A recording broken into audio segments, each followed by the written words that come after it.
Hi hello dear friends, എല്ലാവർക്കും നമസ്കാരം. എല്ലാവർക്കും നമ്മുടെ ചാനലിലേക്ക് സ്വാഗതം. ഇന്ന് ഞാൻ വന്നിട്ടുള്ളത് ഒരു ഫിഷ് റെസിപ്പി ആയിട്ടാണ്.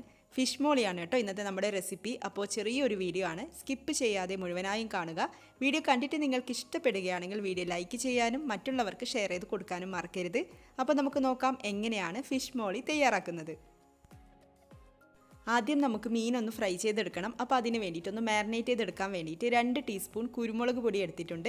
അതിലേക്ക് 1/2 ടീസ്പൂൺ മഞ്ഞൾപ്പൊടി ചേർത്ത് കൊടുക്കാം. പിന്നെ ആവശ്യത്തിന് ഉപ്പ് ചേർത്ത് കൊടുക്കാം. പിന്നെ ഒരു പേസ്റ്റ് തയ്യാറാക്കി എടുക്കാൻ വേണ്ടിയിട്ട് നാരങ്ങ നീര് ചേർത്ത് കൊടുക്കുന്നുണ്ട്. നാരങ്ങ നീരില്ലെങ്കിൽ വിനാഗിരി ചേർക്കാം. ഇനി അതുമില്ലെങ്കിൽ വെള്ളം ഒഴിച്ചിട്ട് ഒരു പേസ്റ്റ് തയ്യാറാക്കി എടുക്കാം. ഞാനിവിടെ ആവോലിയാണ് കേട്ടോ എടുത്തിട്ടുള്ളത്. അപ്പോൾ ഏത് വലിയ മീൻ വേണമെങ്കിലും എടുക്കാം. അയക്കൂറയോ നെയ്മീനോ കരിമീനോ ഏത് മീൻ വേണമെങ്കിലും എടുക്കാം. അപ്പോൾ ഇതൊന്ന് മാരിനേറ്റ് ചെയ്ത് വെച്ചിട്ടുണ്ട്. നമുക്കിതൊരു 10-15 മിനിറ്റ് ഒന്ന് റെസ്റ്റ് ചെയ്യാൻ വേണ്ടിയിട്ട് വെക്കാം. അതിനുശേഷം ഫ്രൈ ചെയ്തെടുക്കാം. ഇനി നമുക്ക് മീൻ ഫ്രൈ ചെയ്തെടുക്കാം. ഷാലോ ഫ്രൈ ആണ് കേട്ടോ ചെയ്യേണ്ടത്. ഞാനിവിടെ വെളിച്ചെണ്ണയാണ് എടുത്തിട്ടുള്ളത്. മീനൊന്ന് ഹാഫ് കുക്കായിട്ടൊക്കെ വന്നാൽ മതിയാവും. പിന്നെ ആവോലിയൊക്കെ ആയതുകൊണ്ട് തന്നെ പെട്ടെന്ന് ഫ്രൈ ആയി കിട്ടും. മീൻ ഫ്രൈ ചെയ്യാതെയും നമുക്ക് ഫിഷ് മോളി തയ്യാറാക്കാം. പക്ഷേ ഫ്രൈ ചെയ്തെടുത്ത മീൻ ചേർക്കുമ്പോഴാണ് ഫിഷ് മോളിക്ക് കൂടുതൽ ടേസ്റ്റ് കിട്ടുന്നത്. മീൻ ഇവിടെ 2 സൈഡും ഫ്രൈ ചെയ്തെടുത്തിട്ടുണ്ട്. അപ്പോൾ നമുക്കിത് അങ്ങോട്ട് മാറ്റി വെക്കാം. മീൻ ഫ്രൈ ചെയ്തെടുത്ത അതേ വെളിച്ചെണ്ണയിലാണ് ബാക്കി കാര്യങ്ങളും ചെയ്യുന്നത്. അപ്പോൾ വെളിച്ചെണ്ണ ഒന്ന് ചൂടായിട്ട് വരുമ്പോൾ അതിലേക്ക് 4 ഏലക്കായ, 4 ഗ്രാമ്പു, ഒരു മീഡിയം സൈസിലുള്ള പട്ട പൊടിച്ചത് ഇതൊക്കെ ചേർത്തിട്ട് ഒന്ന് മൂപ്പിച്ചെടുക്കാം. ഇനി നമുക്കിതിലേക്ക് സവാള ചേർത്ത് കൊടുക്കാം. പിന്നെ കുറച്ച് കറിവേപ്പില കൂടെ ചേർത്ത് കൊടുക്കാം. സവാള ഞാനിവിടെ 2 വലിയ സവാളയാണ് എടുത്തിട്ടുള്ളത്. അപ്പോൾ ചെറിയ സവാളയൊക്കെ ആണെങ്കിൽ, മീഡിയം സൈസിലുള്ളതൊക്കെ ആണെങ്കിൽ 3 സവാളയൊക്കെ എടുത്തോളൂ. അപ്പോൾ സവാള ചേർത്തിട്ട് നന്നായിട്ടൊന്ന് വഴറ്റിയെടുക്കണം. പെട്ടെന്ന് വഴന്ന് കിട്ടാൻ വേണ്ടിയിട്ട് ആവശ്യത്തിന് ഉപ്പ് കൂടെ ചേർത്ത് കൊടുക്കാം.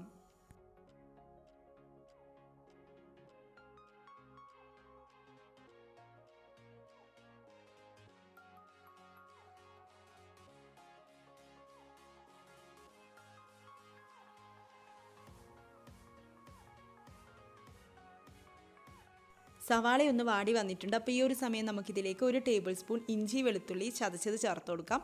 പിന്നെ 3 പച്ചമുളക് ചേർക്കുന്നുണ്ട്. വലിയ പച്ചമുളകാണ് കേട്ടോ. അപ്പോൾ നിങ്ങളുടെ എരിവിനനുസരിച്ചിട്ട് പച്ചമുളകിൻ്റെയൊക്കെ അളവിൽ വ്യത്യാസം വരുത്താം.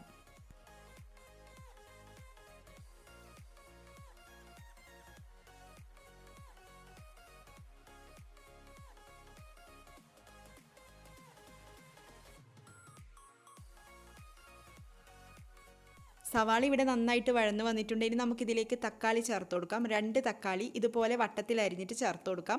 തക്കാളി ചേർത്തിട്ട് കൂടുതൽ സമയം വഴറ്റിയെടുക്കേണ്ട ആവശ്യമൊന്നുമില്ല. തക്കാളി നന്നായിട്ട് വെന്തുടഞ്ഞ് വരികയൊന്നും വേണ്ട കേട്ടോ. ഇനി നമുക്കിതിലേക്ക് പൊടികൾ ചേർത്ത് കൊടുക്കാം. 2 ടീസ്പൂൺ മല്ലിപ്പൊടി ചേർത്ത് കൊടുക്കാം. പിന്നെ മഞ്ഞൾപ്പൊടി 1/2 ടീസ്പൂൺ ചേർത്ത് കൊടുക്കാം. പിന്നെ കുരുമുളക് പൊടി 1 ടീസ്പൂൺ ചേർത്ത് കൊടുക്കാം. ഫിഷ് മോളിയിലേക്ക് മുളക് പൊടി ചേർക്കുന്നേ ഇല്ല.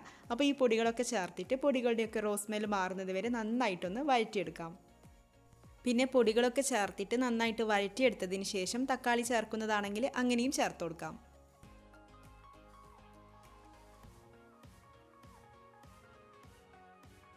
ഇനി നമുക്കിതിലേക്ക് തേങ്ങാപ്പാൽ ഒഴിച്ചു കൊടുക്കാം. തേങ്ങയുടെ കട്ടിപ്പാലല്ല, 1-ാം പാലല്ല ചേർത്ത് കൊടുക്കുന്നത്. അപ്പോൾ ഞാനിവിടെ ഏകദേശം 2.25 കപ്പ് അളവിൽ തേങ്ങാപ്പാൽ ചേർക്കുന്നുണ്ട്.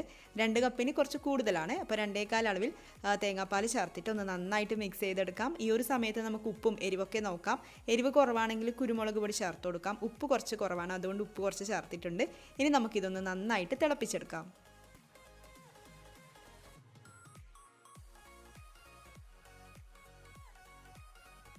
ഇതിവിടെ തിളച്ചുകൊണ്ടിരിക്കുന്ന സമയത്ത് നമുക്കിതിലേക്ക് ഫ്രൈ ചെയ്ത് വെച്ചിരിക്കുന്ന മീൻ കഷ്ണങ്ങൾ ചേർത്ത് കൊടുക്കാം. എന്നിട്ടൊരു 10 മിനിറ്റ് മീഡിയം ഫ്ലെയിമിൽ അടച്ചു വെക്കാം.